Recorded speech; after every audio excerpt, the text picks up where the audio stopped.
Stepmom made my life a living hell. When she asked for my kidney to save her life, I had the last word. I asked her, "Is this the stepmother who cheated on my dad?" And then, I always thought my family was pretty solid growing up. Sure, my parents fought like anyone else, but I never thought my dad would cheat. He was the family man type, or so I thought. Then Emma came into our lives and everything went downhill. It started when I was 17. My parents seemed happy, or at least content. My mom, Lisa, was strong-willed, warm, and the kind of person to whom everyone naturally gravitated. My dad, Alan, was quieter but dependable. This dynamic worked, until it didn't. One day I came home from school early because of a cancelled class. I remember hearing quiet voices coming from the kitchen. My dad was there, and so was Emma. She was a younger woman who worked in my dad's office, someone he mentioned in passing before, but the way they talked wasn't normal. The way she laughed at something he said, leaning just a little too close, told me more than I wanted to know. I didn't confront him right away. I wasn't even sure what I had seen, but I guess I didn't have to.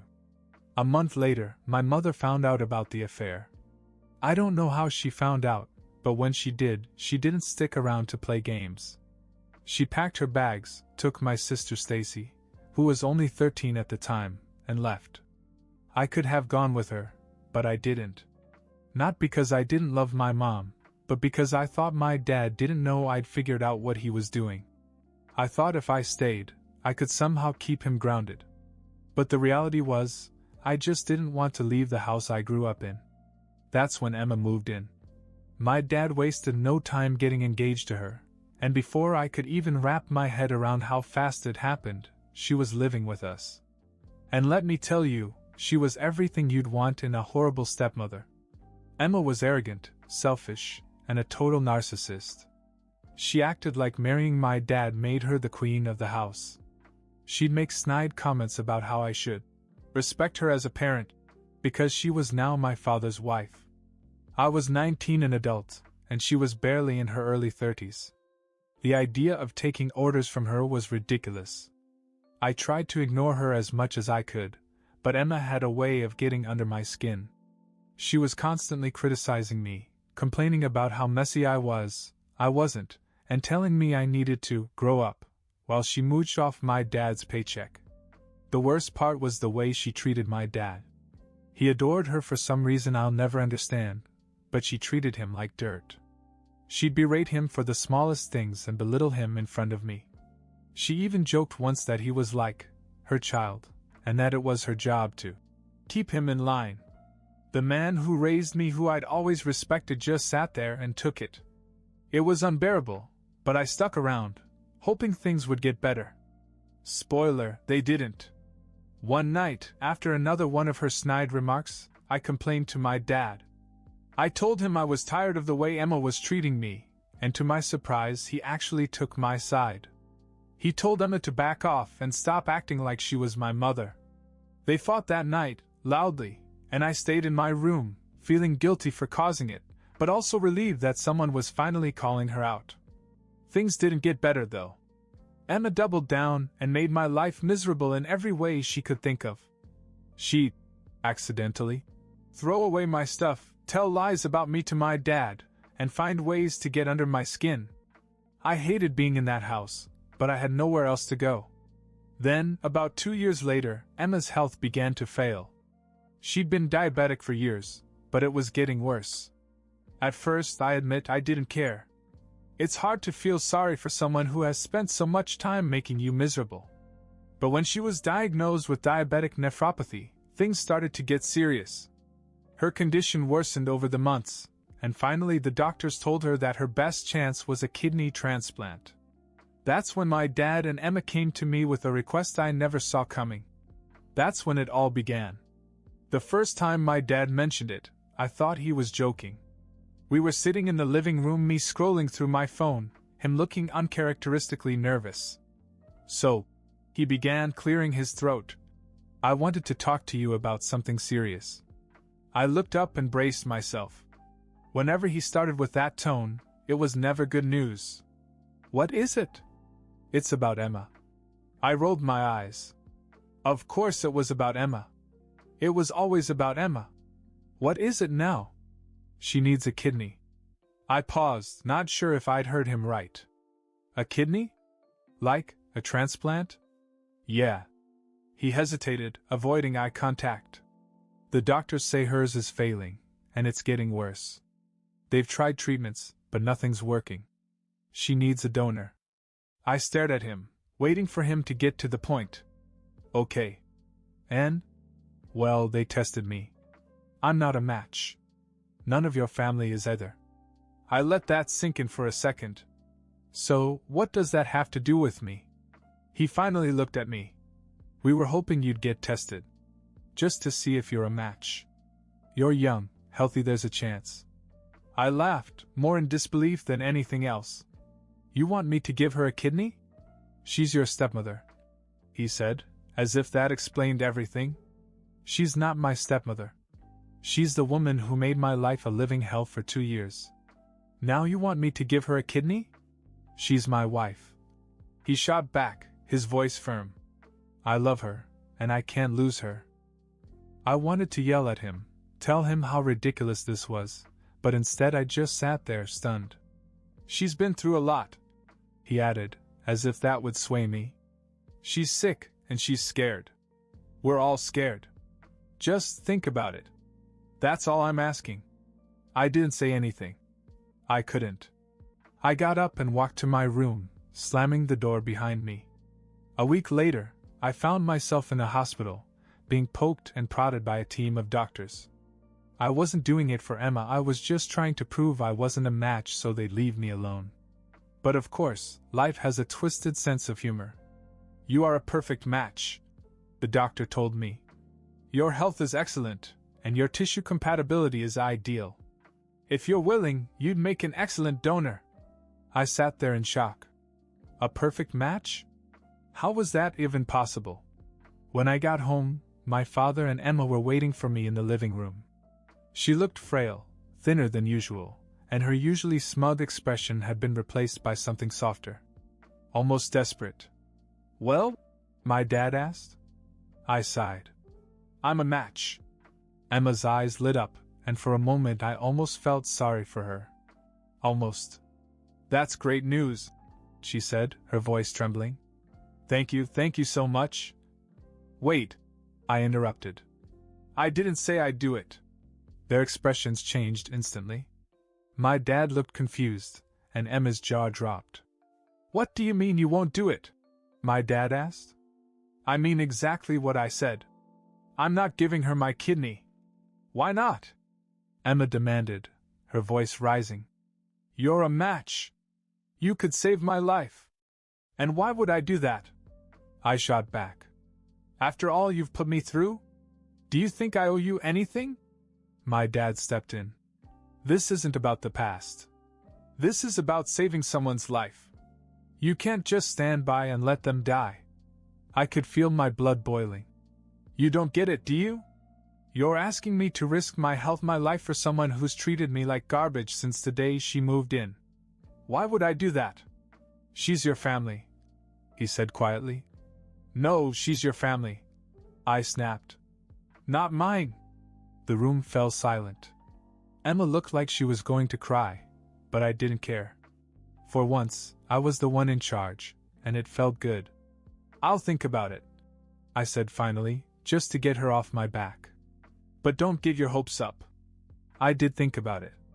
For a long time. And the more I thought about it, the angrier I got. Not only at Emma, but also at my father. He'd let her take over our lives, let her treat me like I didn't matter, and now he wanted me to sacrifice a part of myself for her. I started to notice little things I hadn't paid attention to before.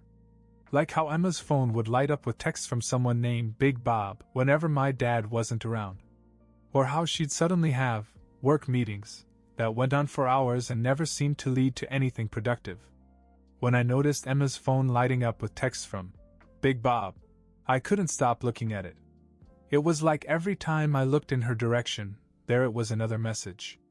At first I brushed it off, thinking it was probably just a coworker or friend. but the way she grabbed her phone and covered the screen every time my dad walked into the room. Yeah, that didn't sit right with me. So one night, when she left her phone charging in the kitchen, I decided to take a look. I know, snooping is wrong, but let's face it, Emma never deserved the benefit of the doubt. Her phone didn't even have a passcode, which was almost insulting. I scrolled through her messages with Big Bob, and within seconds my stomach turned. The texts weren't just flirty, they were explicit. They talked about meetings, hotel stays, and, well, things I'd rather not repeat. One message stood out though. Can't wait to see you tomorrow after your doctor's appointment. Same place, 3 p.m.? I hung up the phone, my hands shaking. Tomorrow at 3 p.m. That was all the confirmation I needed. The next day I told my dad I was going out for a while. He barely looked up from his coffee, too busy doting on Emma, who lay on the couch like a fragile princess. I had already made up my mind I was going to follow her. At exactly 2:45 p.m., I parked near a small boutique hotel on the edge of town.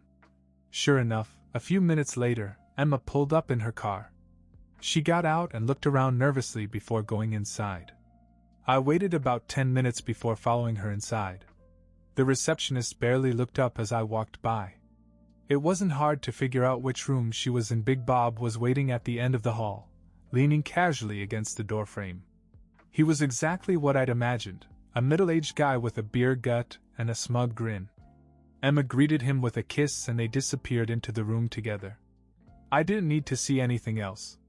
That evening I sat across from my father in the living room. Emma was in the kitchen, probably scrolling through her phone as usual. Dad, I started, trying to keep my voice steady. We need to talk. He looked up, worried. What's wrong? It's about Emma. He sighed, already annoyed. What now? She's cheating on you. His face froze. What? She's cheating on you, I repeated. With some guy named Big Bob. I saw the texts on her phone, and I followed her today. I watched her meet him in a hotel. The color drained from his face. For a moment I thought he was going to yell at me or call me a liar, but instead he just sat there, staring at me. Are you sure? He finally asked. Positive. Before I could say anything else, Emma entered the room. She must have sensed the tension because she stopped and looked between us. What's going on? She asked. I didn't say a word. I just looked at my dad, waiting to see what he'd do. Is it true? He asked her, his voice barely above a whisper. She frowned. What are you talking about? Are you cheating on me? Emma's face twisted into a mixture of shock and anger.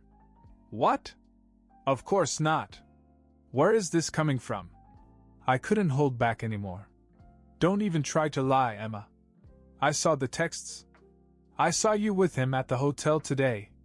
Her mouth opened and shut like a fish out of water.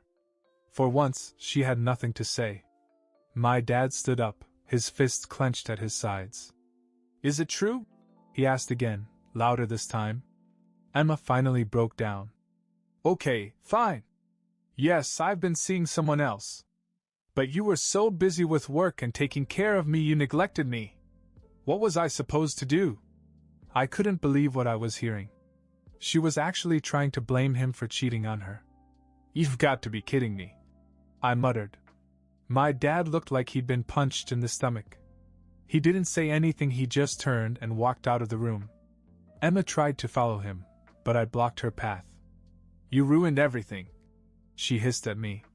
No, I said, glaring at her. You did it all by yourself. For the next few days, the house was a war zone. My dad and Emma fought constantly, and I stayed out of the way as much as I could. I thought this would finally be the end of their relationship, but then something happened that I didn't see coming. My dad forgave her. According to him, Emma had explained everything, how she needed constant male attention because of her insecurities, and how it was his fault for being away so much. And he bought it. He really bought it. I was done. I told my dad I couldn't live in that house anymore, and I moved into a small apartment I'd been saving up for. It wasn't much, but it was mine, and for the first time in years I felt free. I thought I'd wash my hands of the whole mess, but of course life had other plans. Moving out was supposed to be my clean break, but it wasn't. I still talked to my dad occasionally, mostly out of obligation, and every conversation somehow ended up coming back to Emma. How she was getting worse. How they were still struggling to find a kidney donor. How much he was sacrificing to take care of her. I didn't care. Or at least I told myself I didn't. A month after I moved out, I got a call from my dad. I almost didn't answer, but curiosity got the better of me. "I need you to come over," he said. His voice sounded strange, tired, shaky. "Why?" I asked, already regretting answering. "It's important. Please." Reluctantly, I agreed. When I arrived at the house, Emma was nowhere to be seen. My dad was sitting at the dining room table with a drink in his hand, staring off into space. "What's going on?" I asked. He looked up at me and I could tell he'd been crying. "I found something," he said. He handed me a stack of papers. At first I didn't understand what I was looking at: medical records, prescriptions, bills. And then I saw it, Big Bob's name. "What is this?" I asked. "It's a bill from the private doctor she's been seeing," he said, his voice cracking. "For treatments. Treatments he paid for." It hit me like a freight train. Emma wasn't just cheating on Big Bob, she was using him to cover her medical expenses. "She told me she was skipping appointments because we couldn't afford them," my dad continued. "But she was seeing him all the time, and he was paying for everything." I didn't know whether to laugh or scream. "So let me get this straight. The guy she's cheating with is also her sugar daddy?" My dad winced at the term, but didn't deny it. "Why are you still with her?" I asked, genuinely confused. "She's sick," he said quietly. "I can't just leave her." I wanted to shake him. "She left you the moment she started screwing around behind your back. And now she's got some other guy footing the bill for her treatments while you break your back trying to save her?" He didn't answer, and that's when I realized I couldn't save him either. A few weeks later, Emma's health took a turn for the worse. She was in and out of the hospital, and my dad started calling me more often, asking if I'd reconsider donating my kidney. "Absolutely not," I told him each time. Then one day I got a message from Emma herself. I didn't even know she had my number. "Can we talk? Just us?" I should have ignored it, but something about it piqued my curiosity. I agreed to meet her at a coffee shop, thinking it would be a disaster, but I wasn't prepared for what she said. "I know you don't like me," she began, her voice weak and shaky. "And I know I haven't been the best stepmother. But I'm begging you, please, just consider helping me. I don't want to die." I stared at her, trying to find an ounce of sincerity in her words. "Why don't you ask Big Bob?" I said, leaning back in my chair. "He seems more than willing to help." She didn't deny it. Instead, she started to cry. "It's not what you think. He offered to help, and I didn't know what else to do. Your dad couldn't afford it, and dash. You can't blame this on him." I snapped. "You lied to him for years. Why should I risk my life for someone who treats him like dirt, and then runs to another man when the going gets tough?" She reached across the table and took my hand. "Please," she whispered. "I'll do anything.